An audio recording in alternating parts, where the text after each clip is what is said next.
I think like one of the biggest things I've heard recently is like your wife has to respect you, Yeah. but that respect has to be earned.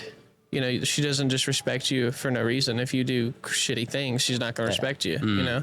And then second of all, you know, as you being a religious person as me as well, is the Bible does say a man is supposed to lead the household.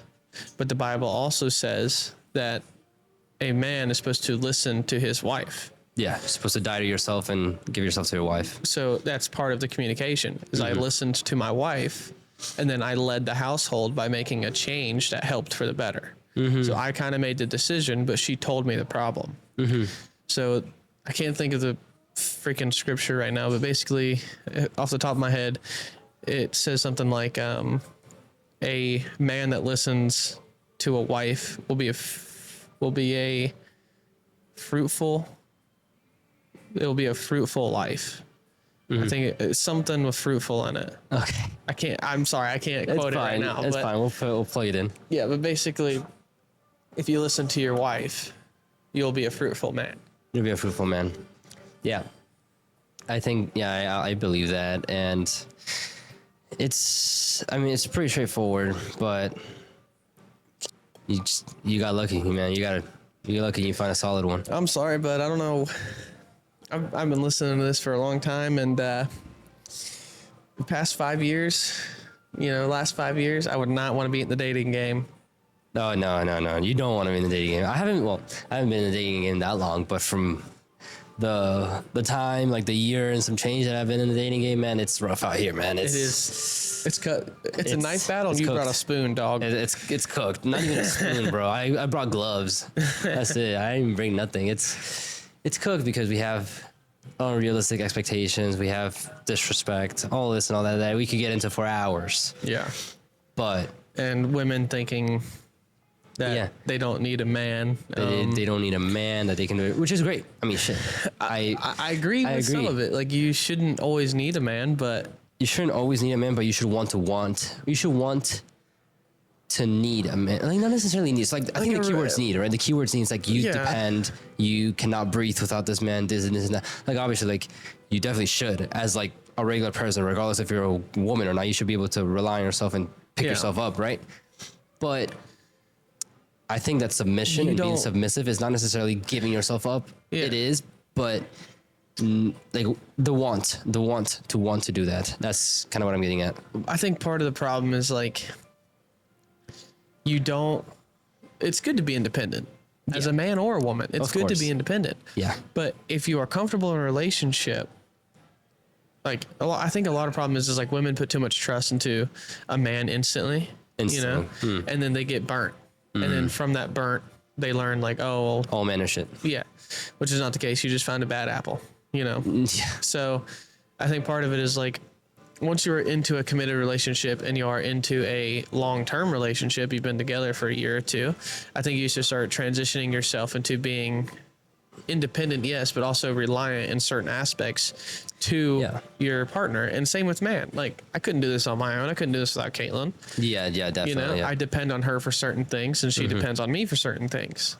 So like a relationship, like we keep saying, is all about compromise. Isn't all about teamwork. It's you two versus the world. It is. So why wouldn't you be dependent on your man for certain things and he be dependent on you for certain things? Like, both of you should not be fully independent people, because then there's no growth together. Yeah, there's no team. Yeah, there's no team. It's just, it's just you two alone. It'd be like if it's kind of, I'm going to go to football for this. Yeah. You have a quarterback, and then you have the offensive line, you have wide receivers and running backs, stuff like that. That is a team. Now, if it was just one lineman and a quarterback and one wide receiver, and the other team had a lineman, someone to watch the quarterback, and then someone to go out and try to catch the ball from the receiver, you wouldn't make any good plays. Like, it takes a team to do great things. Yeah. Same thing with business. Yeah.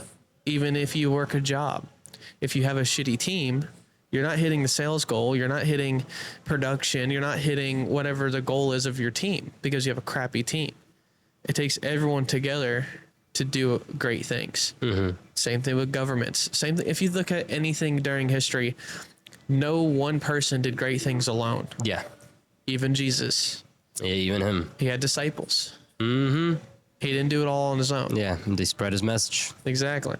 And it takes a great team and it takes a great leader as well, right? Like, you have Jesus, great leader. You have every single general in every single battle, great leaders. Even the ones that did horrible things, you know, they had a whole team and they had a whole country behind them and stuff because they thought they were great leaders. They were doing the great thing. Takes a team, no matter what it is. Yeah, exactly. So what do you think are qualities of great leaders then? Qualities of great leaders? Yeah, what makes people want to be led? Leading from the front and listening to your team. Okay. I think that's the number, like me being as an employee in the past, that's the number one things that I looked for. If I had a supervisor that just sat in the truck all day and just pointed his finger and said, go do this on this, and then he just sat there in the truck all day, I didn't respect him. Yeah. So a lot of it is earning your respect from your team. Yeah, walking the talk. Yeah. So like lead from the front. Okay. If there's one thing I also couldn't stand was like if there was something we had to get done by Monday, we have to work overtime on Saturday, and then the boss doesn't show up because, oh, well, I'm sourly. Yeah. I'm not getting paid for it. You know, like I told you what to do. Yeah, it's a bad taste. Yeah, it's just like, well, I'm here struggling and you're at home. So one of the number one things that even all of Augusta says is you're the first one to show up and you're the last one to leave. No matter if you're a GM or if you were the owner. Yeah. You're the first one to show up, last to leave. And then also in Mike's instance, like he used to go out on a boat, on a yacht to do work because he needed to be able to get away and focus on stuff, but he would let his team know what he's working on. Or we bring them in too. Yeah. We brought them in a couple times. And he would also say before he was at that point, like, hey guys, it's, 4:00. I'm out here doing estimates. Whenever you get wrapped up, whatever, like he would send them a video or a voicemail of what he's doing so they know that he's actually working, so they don't get the idea, oh, he's just sitting at home with his feet kicked up, letting us work, making all the money. Yeah. While we're out here busting our asses. Exactly. Yeah, I think so. I mean, it's just, like you said, even looking at history, George Washington, first president, every single battle that he was in, he was front, center. Same thing with like Napoleon, same thing with Genghis Khan, same thing with like all those Roman people. First in line, they had a great team and they were like, yeah, let's go do it. Let's all go do it. Their team trusted them. Yeah. With their lives. Yeah, it's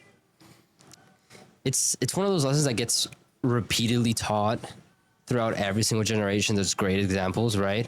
Like for example, like even with like Elon Musk right now, bro does not go to his mansion and chill, right? You can call him whatever you want to call him, right? If you like him or not, it doesn't really matter. You can't fight the facts, right? Sleeping on the factory floor throughout like the worst weeks of Tesla, sleeping on the factory floor at SpaceX, going in with the engineers and working on everything and like soliciting parts and, yes, flying his private jet here and there, but for what? For business, bringing his team along, buying out companies and repurposing them with a team in the trenches, right? He's not just like from like some luxurious. He's not sitting in his office in his mansion making calls. Yeah, exactly. He's boots on the ground making calls. On the ground. And he's built amazing companies, whether you like it or not. He might be a questionable person from a personal side, but you can't deny the fact that he is a great leader. You cannot possibly build multi-billion-dollar companies if you're not a great leader. That's just not how it works. From nothing. He wasn't handed a multi-million-dollar company and grew it to $1 billion. Yeah, no, he's insane. Insane guy. Insane guy. Same thing with Jeff Bezos. Same thing with what's this guy's name? Fucking Apple. I'm blanking. Steve Jobs.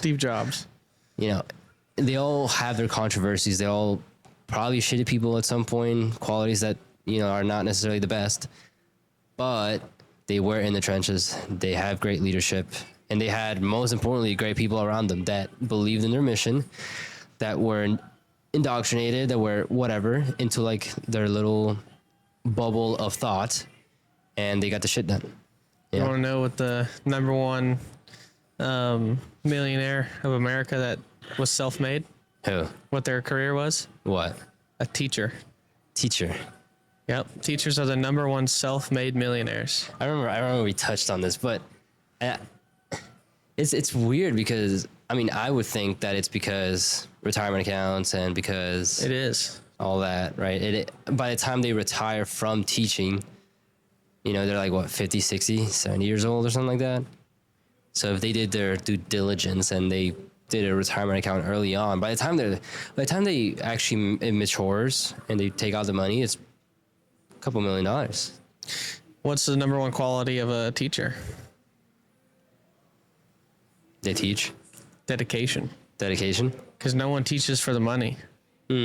Nobody teaches for the money. It's a horrible salary. Exactly. Yeah. It's dedication. So they're dedicated to paying off their house. They're dedicated to putting money into a 401k. They're dedicated in what they do. Yeah, you gotta love what you do. You gotta love what you do to be a teacher. Thank you so much for watching that clip. If you want to see the full-length interview, the full-length video, then just click right here. Come on. Click it now. You know you want to. You liked it, right?